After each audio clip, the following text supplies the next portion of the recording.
Previously on Nuckhead. Guys, I think Crosby is still the best player in the world. We'll see how the rest of the tournament goes, but I don't think he's passed the torch quite yet. Alright, welcome to the 2025 Four Nations Face-Off Championship game between Team USA and Team Canada.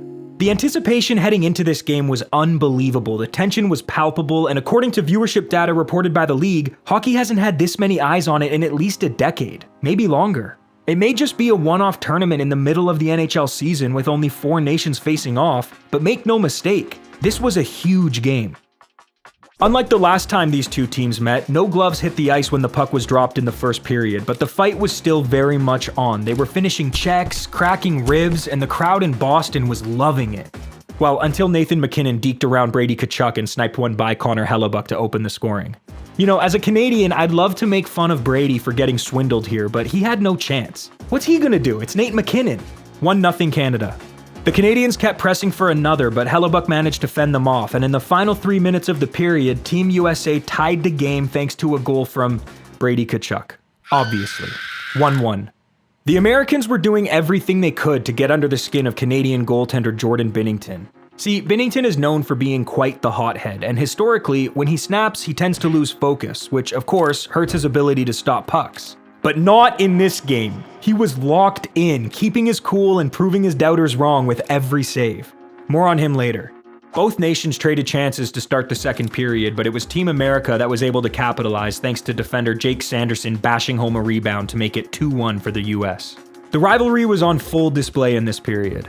Eichel hit Harley, Crosby hit Faber, Kreider hit Jarvis, McDavid hit Hughes, Brady hit Doughty, Miller hit Reinhart, the puck hit Miller.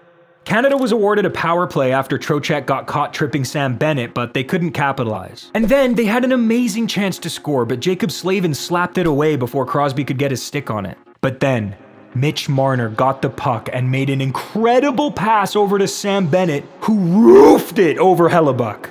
2-2 tie game heading into the third period.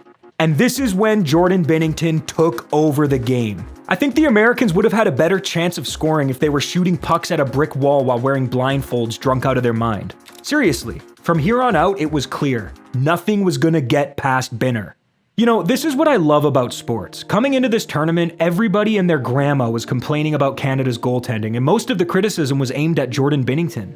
They didn't believe in him. And I'll admit, I wasn't sure either. Was he really the best option Canada had in goal?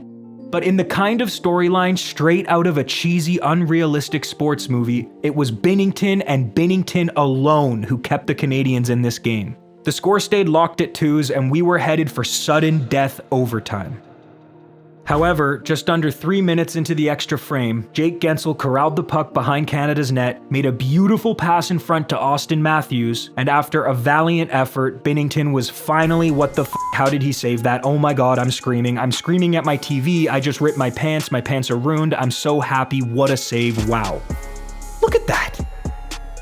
But then, a few minutes later, the puck found its way onto who else but Brady Tkachuk's stick, and with a wide open net just a few feet in front of him, he was able to bury it past Binnington. It's in my face, I am so confused. Is that allowed? Alexa, is that allowed? Can you commit robbery in broad daylight if you're on skates and look cool doing it? Is that allowed? Is Brady Tkachuk gonna seek legal action? I'm wearing no pants! What a save! Help me, McJesus! It's sudden death overtime and he's making saves like that? Also, speaking of Connor McJesus McDavid, check this out. Well, no, Peter, I am telling you the truth. I am on Ozempic. It just seems to be making me fatter for some reason. Anyway, we have an offensive zone face-off here for Team Canada. It's McDavid against Matthews on the draw. And McDavid went forward with it. That would have been something special. McCarr rigs it around over to Mitch Marner. Marner finds McDavid in front of McDavid. Scores!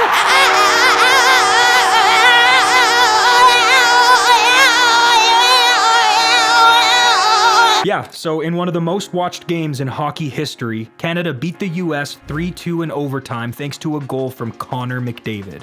I think it's safe to say that he is now carrying that torch.